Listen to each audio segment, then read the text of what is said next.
Hello everyone, and welcome back to another solo spooky story. My name's Rob, and I'll be your host. And yeah, I hope you're all keeping well. It's a nice time in Ireland at the moment. I know I say this on every episode, but it is actually nice. So I'm hoping our Irish listeners are finally enjoying a bit of sun, and wherever else you are listening in the world, you're also enjoying the time of year that it is. But yeah, I hope you're all keeping well. I have been reading a lot of horror recently, and just kind of just trying to enjoy some time reading a bit more than I usually do. I used to read loads and kind of stopped for a while, but I'm trying to get back into it, and it's been good. And a few bits I've been reading have been like Lovecraft things and all. I actually talked about it in the Lovecraft episode I did with Suze on the Necronomicon, and I've just been enjoying kind of reading little bits and pieces here and there, and then kind of like looking up bits afterwards then kind of to see if there's been, other stories about them and all. And it's kind of inspired me today to go and look for some cryptids to talk about, because I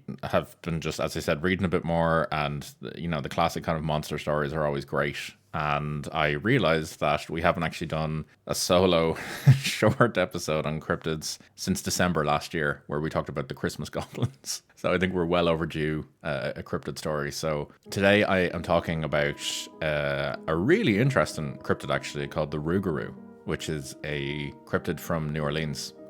So I'm absolutely going to butcher pronunciations today, and I apologize to anyone listening, but yeah, I'm going to do my best anyway. I have looked up, I've tried to figure out some pronunciations, so if I get anything wrong, I apologize in advance. It's not for lack of research on my behalf though. But yeah, so today we are talking about the Rougarou, which is a fairly famous creature from Cajun and Creole culture. And it's really, really interesting. It's a blend of both French, kind of indigenous, African, and I suppose even Catholic kind of influences. And obviously anyone who knows the kind of the history of the region around New Orleans and kind of Louisiana and things like that will know more about this than I will, I'm sure. But the mix of cultures that's in that region is it leads to some interesting kind of adaptations of these myths and legends and things like that. So yeah, so we're just going to get into it. So the Rougarou is a creature who is,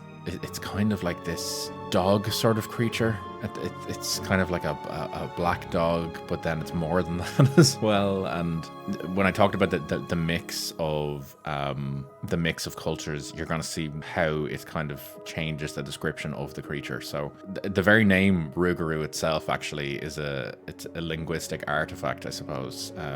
And I saw it best described as a testament to the region's French heritage and its capacity for adaptation. Apparently the term in Louisiana is an evolution of the French Lougarou, which literally means wolfman, which is great, very descriptive. And then over the centuries, the pronunciation and spelling kind of shifted then to match the Cajun dialect and in line with local storytelling, and it's kind of resulted in variants becoming what it is now, the Rougarou. So it's really, really interesting, and I suppose it's kind of, the story kind of transplants itself in this kind of reshaping of the new world and the kind of the blending of traditions. And I'm very well aware that I'm talking about people who were treated horrifically. I'm not trying to glaze over that. I'm definitely not at all. I'm well aware of what went on there with the slave trade and things like that. But there's a lot going on in the region, is what I'm saying, and there's a lot of cultures being kind of forced together or kind of mixed together, and you do get these interesting kind of changes in language and things like that.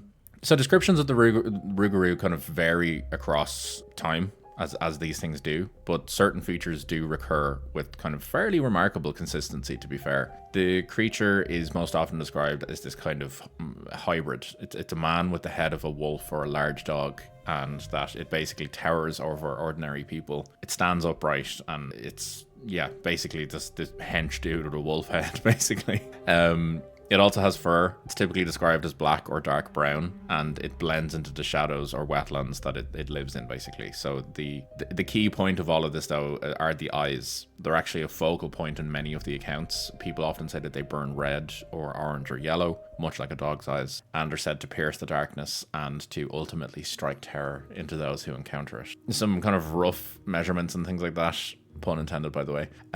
Height, it usually kind of 6 to 8 feet tall. It's fairly powerfully built, and it's capable of moving on 2 legs or dropping to all 4s for speed. So I'm not quite describing a Twilight werewolf here, but I think it's kind of it's around that kind of size. And then it's also, stories mention it has a foul odor. It's got this swampy smell about it, reminiscent of decay or wet fur. And then on top of this, then it's said to have claws and teeth that are sharp enough to tear through wood or flesh, and generally just adds to this overall fearsome reputation that it has. On top of all of this, then, the Rougarou is said to prowl at night, especially during times of fog or a full moon, just fully adding more to the scary lore.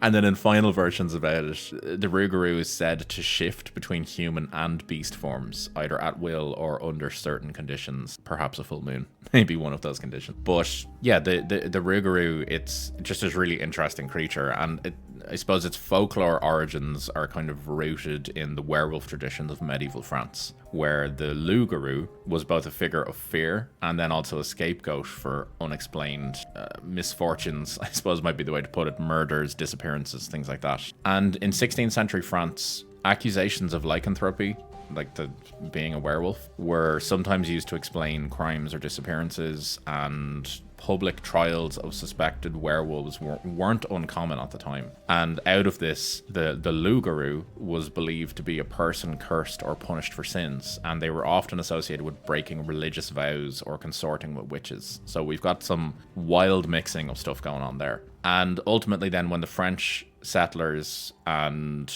the Acadian exiles, later known as Cajuns, were living in Louisiana in the 18th century, they brought these stories with them. And in the swamps and bayous of their new home, the legend ultimately adapted to local conditions and beliefs. And then out of this, the Rougarou became not just a werewolf, but a creature kind of shaped by this, as I talked about, unique blend of French, indigenous, African, and then Catholic influences that kind of still kind of define Louisiana's landscape today. So central to the Rougarou is this legend, or the concept of a curse. And I talked about it there, just talking about it in France. And this curse is kind of a mechanism that both explains the creature's existence and then kind of reinforces its role as this kind of like moral warning in the story about it. So according to folklore, a person might become a Rougarou through various means, either by breaking length, which is actually one of the more persistent beliefs in that the Rougarou curse befalls those who break the Catholic tradition of length for 7 consecutive years. So I would be in trouble if that was the case. Those who take part in witchcraft or voodoo are often supposed to be cursed to become Rougarous. There's also allegedly a hereditary curse. In certain versions, the condition is passed down through families. It kind of echoes that fear of inherited sin that Catholics love to think about and talk about. And then also then, similar to European werewolf legends, just even being bitten or scratched by the Rougarou can transfer the curse to you as well. So interestingly though, what I really find fascinating about the Rougarou is that the curse is only said to last for 101 days, after which the afflicted person can transfer it to another by drawing their blood. So this kind of cycle of contagion, it kind of adds this weirdly complex layer to the whole thing that, you know, you can basically just pass on the curse after 100 days. It's like a game of chasing, basically, where you can just pass it on and you've dealt with it. So I just find it very interesting that that's a little tidbit there that you can, don't worry, you just have to last for just over 3 months and then you'll be grand. And yeah, so the Rougarou, though, its power is interesting. Folklore kind of provides this range of countermeasures and protective rituals against it. And one of the most famous is the tradition of placing 13 small objects, often pennies, by the door. And the reason why you do this is the Rougarou is said to not be able to count past 12. So it'll become trapped in this endless loop of counting until dawn forces it to retreat, which is very, very similar to the vampire myths from Europe as well, particularly around Greece and things like that, where you're supposed to scatter rice near a vampire's grave, and a vampire has such a need to count things, why we have the count in Sesame Street, to kind of count things. It has such a desire that if you scatter rice, it'll basically spend the entire night counting the individual grains of rice, and then the sun will come up and then it has to retreat back into its lair. Similar to this, I suppose, is that the Rougarou can't count past 12, which is unfortunate because, you know, that you've really kind of caught him there at a bad time. But yeah, so there are ways to protect yourself against the Rougarou. Other people talk about carrying a piece of silver, reciting prayers, or just staying indoors after dark, which is always a good one anyway for all the other creatures that might be out there. So I'm just going to talk about, I suppose, the timeline of the Rougarou. So the earliest mention I could see of it comes from medieval France. And it can be, as I said, it's named the Lougarou at this point, and it was actually a staple of rural folklore. So between the 16th and 17th centuries, France experienced this kind of wave of werewolf trials and executions, and it was all ultimately fueled by religious fervor, the fear of witchcraft, and I suppose the very real threat that was actually posed by wild wolves at the time. Like, let's not forget, like, wolves are a thing in Europe, and they absolutely were a very real fear at this time in not just France, but in wider Europe. And the Lougarou was invoked to kind of explain everything from livestock killings to children disappearing, and then kind of everything that kind of came with that. And ultimately, the accusation of lycanthropy could actually be a death sentence. And in these early tales, the werewolf, the Lougarou, whatever you want to call it, was often a person who'd broken a religious vow or committed a grave sin. And the curse was both punishment and warning. So it was a way to enforce kind of social norms in a world where kind of people were still developing whatever you want to call order or following rules and things like that. And this kind of fear of becoming a monster if you didn't basically do what you were told is definitely a way of doing it. I'm not saying it's a good way, but it's certainly a way of doing it. And then moving then into the 18th century, with the arrival of kind of French settlers and the blending of cultures in Louisiana during the 18th century, the Lougarou legend kind of crossed the Atlantic and began to take on new forms. So as I said, in the swamps and bayous of southern Louisiana, the creature kind of became the Rougarou then, and its names and characteristics were adapted to fit the local environment and the realities of living in this area. And oral histories from this period kind of tell and kind of speak of the Rougarou kind of absorbing elements from indigenous kind of shapeshifter myths and kind of the trickster tales that African cultures kind of brought with them, and then kind of Catholic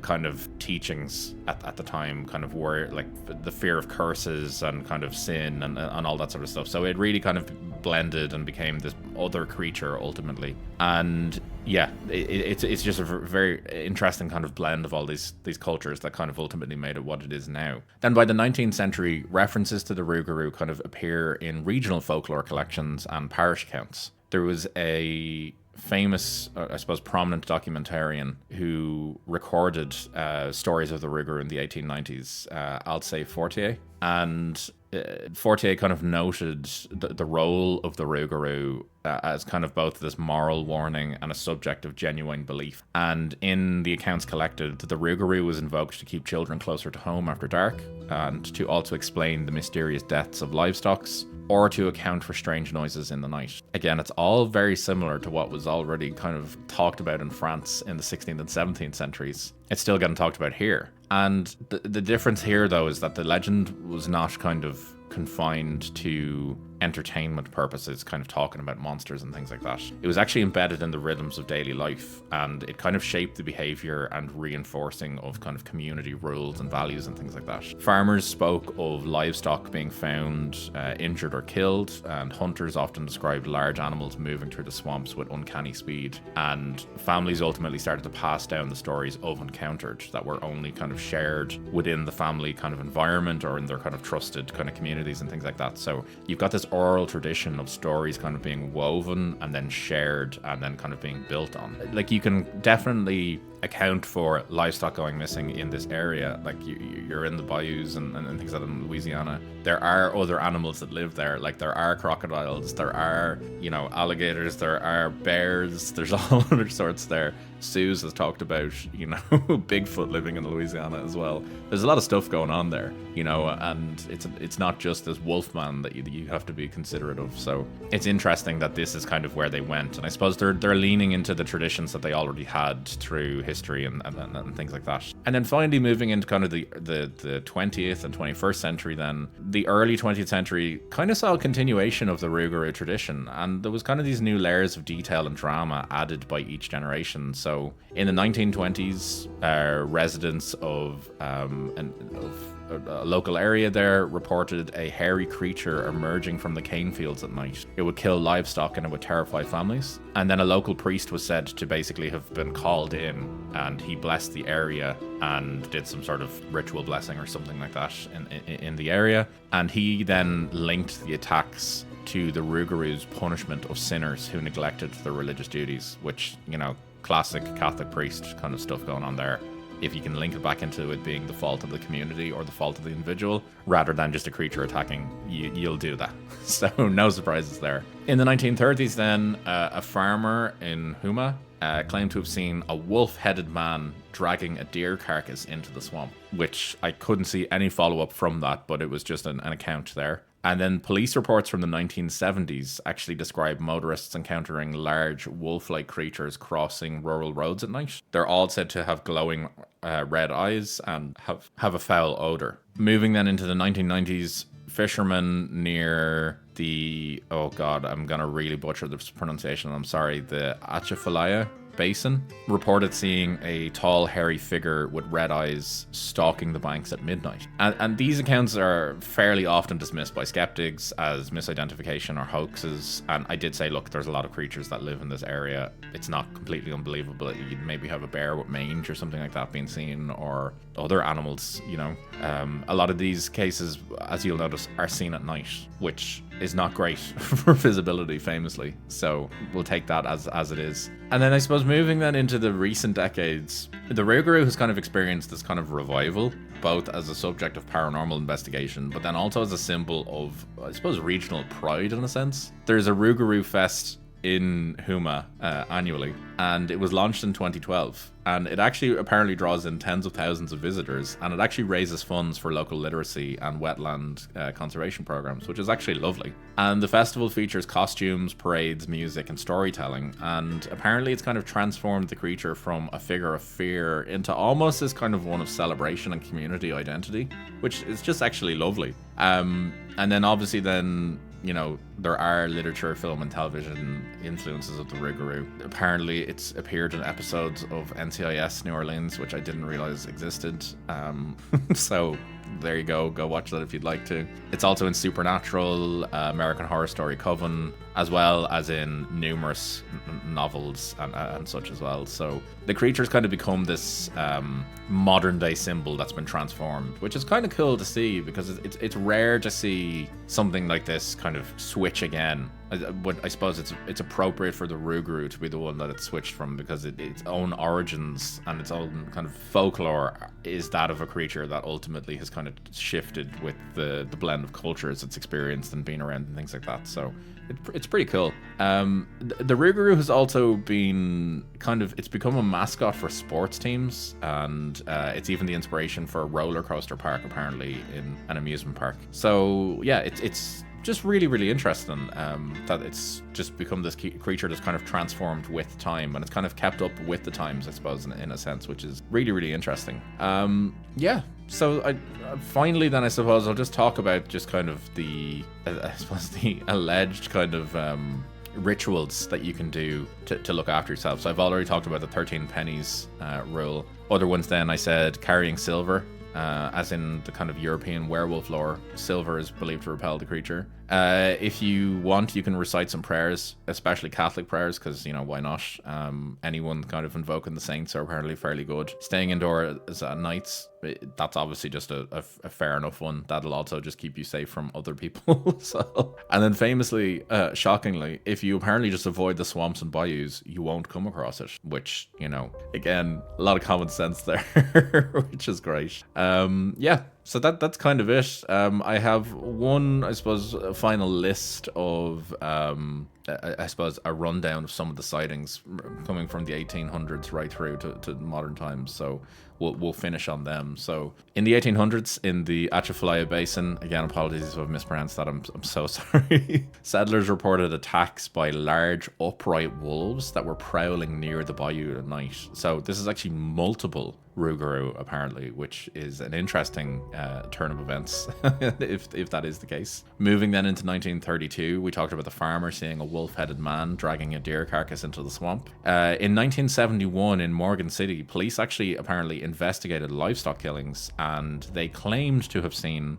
large bipedal tracks and deep claw marks found near a levee, which is quite interesting if the police are actually reporting on that, because, you know, it's either someone masking their tracks particularly well by leaning into the folklore, the myths, or the police potentially misidentifying something. But it's interesting that they did allegedly report on seeing these bipedal tracks and claw marks. In 1999 then, in the Lafayette parish, motorists spotted glowing red eyes and what was described as a shaggy man beast crossing Highway 31 at midnight. Allegedly, a number of motorists around this time did report on it, so there was clearly something in the area at the time, and people were reporting on it. Moving then into 2006, teenagers reported a large grey dog-headed figure crossing the road after a football game. I'm just gonna say it's probably someone in a mascot outfit, but you know, it's been reported, so we'll go with it. At the 2013 Houma Swamp Festival, a festival attendee claimed to see a creature crouched by the roadside with glowing eyes reflecting from the swamp water. It's probably just someone attending the festival, but you know, we'll go with it. I don't think it's a coincidence that a swamp festival has someone dressed up as a Rougarou, but we'll ignore it. We'll just go ahead with it. And then the final, most recent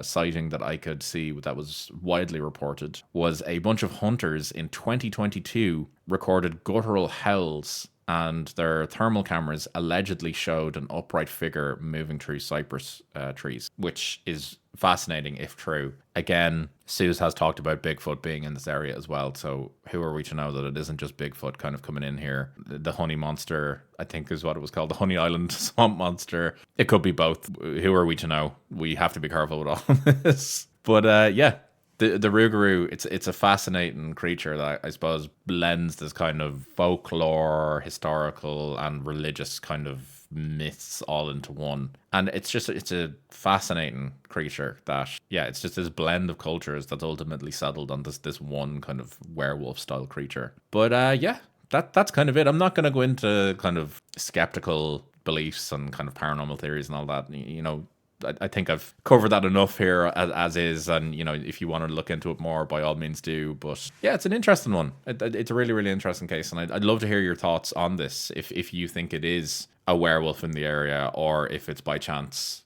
the Bigfoot that Suze did talk about before. We could have some sort of like paranormal Avengers going on here in Louisiana that we're not aware of. But yeah, I'd love to hear your thoughts on this one. You can let us know on social media. You can get us on Threads and Instagram at the SpookyFPod. You can email us at the SpookyFPodcast@gmail.com, or you can get us in the YouTube and Spotify comments when this episode goes up. But with that said, I hope you are having a lovely day whenever it is you're listening to this, and we'll catch you in the next one. Take it easy, guys.